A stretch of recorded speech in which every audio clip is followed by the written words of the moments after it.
So astrologers are very focused on jargon, and they're very focused on creating other professional astrologers rather than conveying the gist of something. The comparison I always give is that how many people would end up learning any amount of math? And we all need a certain amount of math in this life.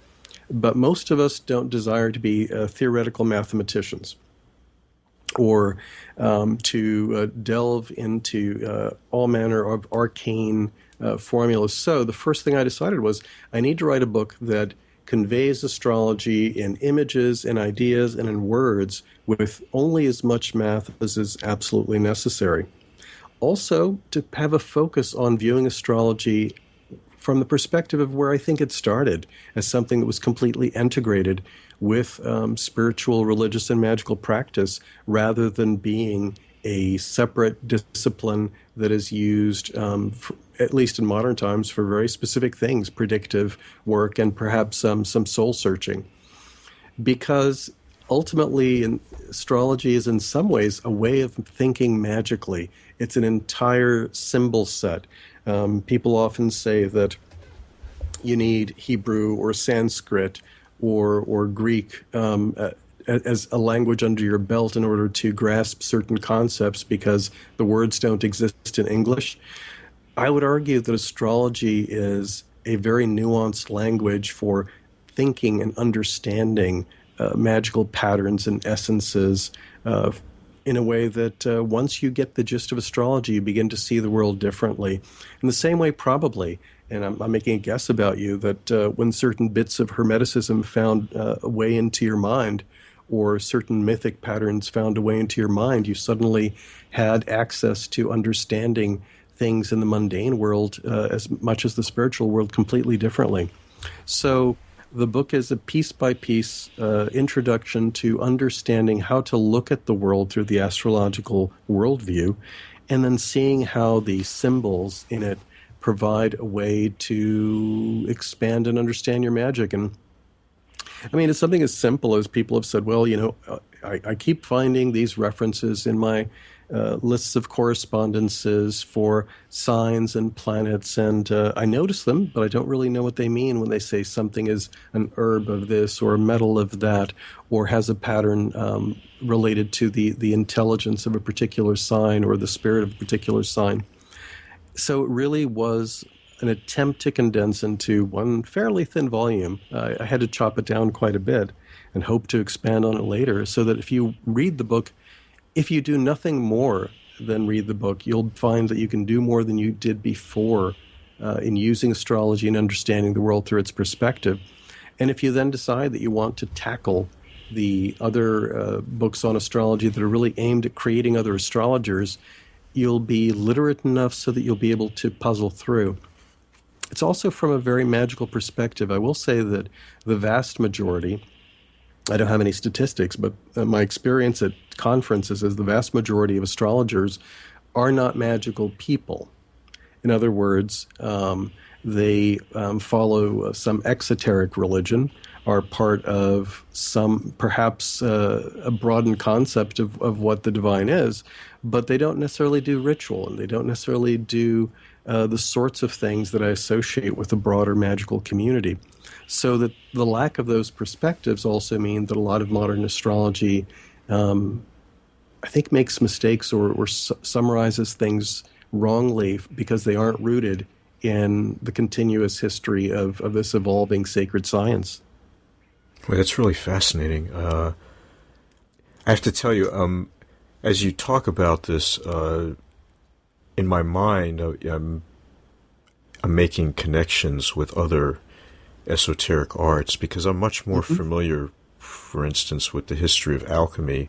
Sure. And it sounds like what you're describing is kind of analogous to the sort of split that occurred, at some point between alchemy and chemistry. And, these hard sciences and whatnot, where you kind of lost the spiritual aspects of it.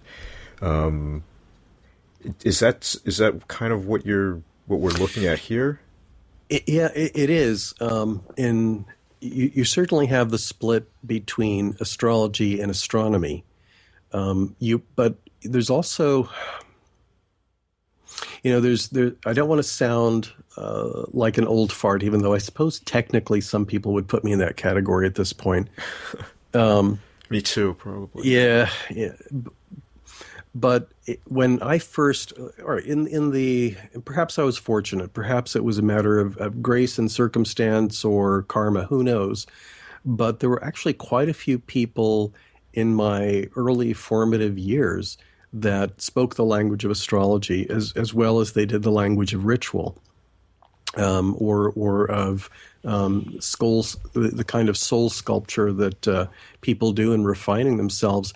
So that it seemed odd to me when I ventured out of my little circle of associates and found that most of the people that were doing magic or doing regular ritual work or doing all manner of forms of herbal or divinatory work didn't use the ideas of astrology as part of their understanding of how the world ticks.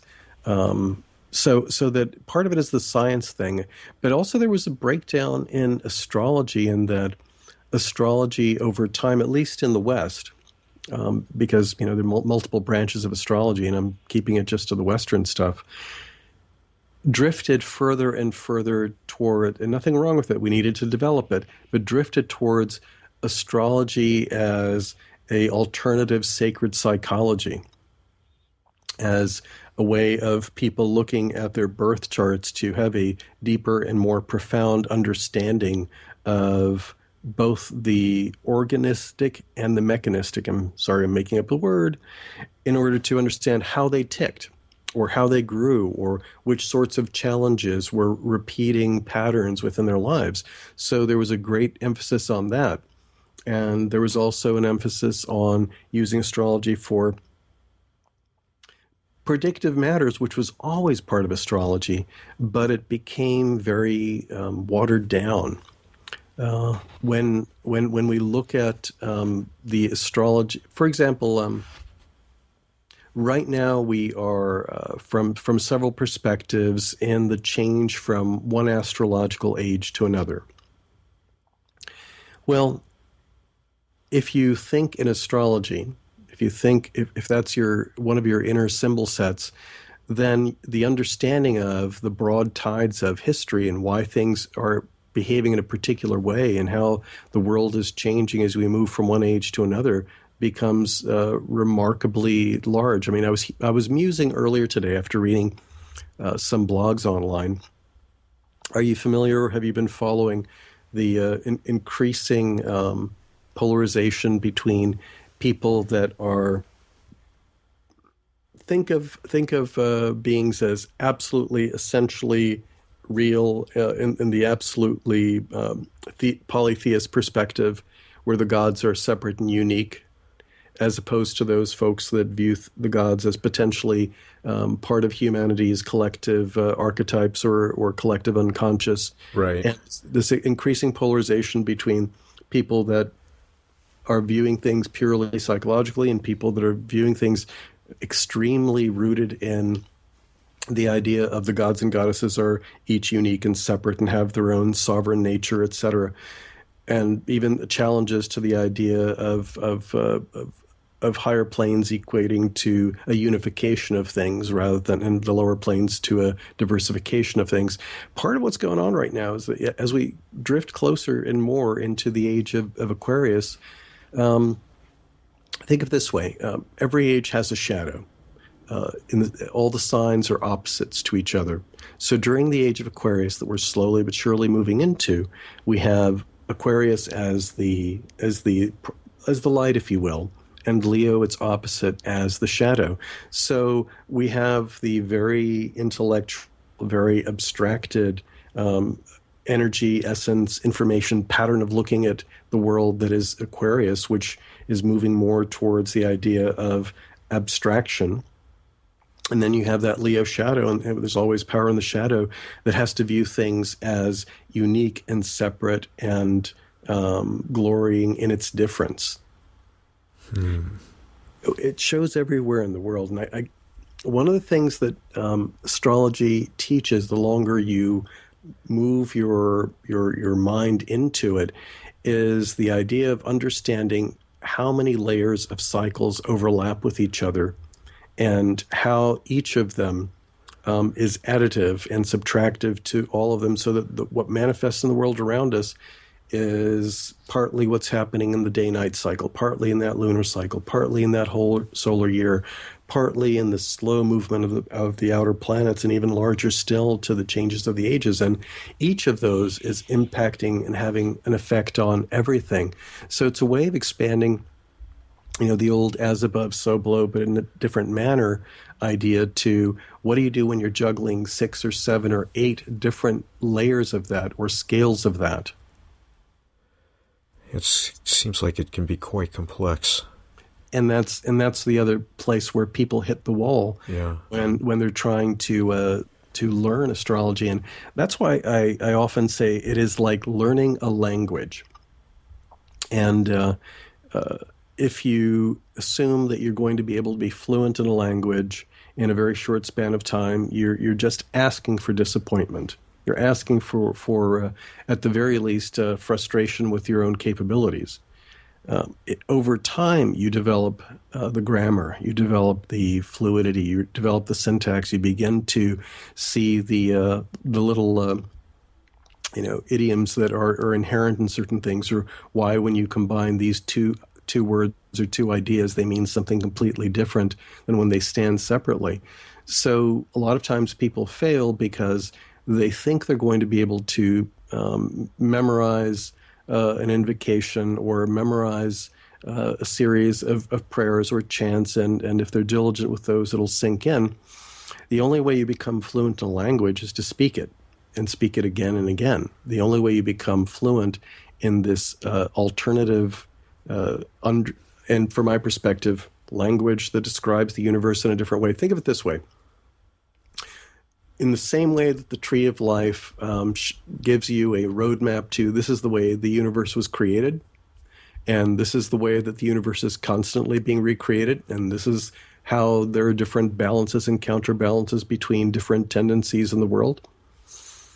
Astrology also, if you start with each of the signs, starting with Aries and moving on through, each of the 12 signs actually is like comparing it to the spheres in the tree.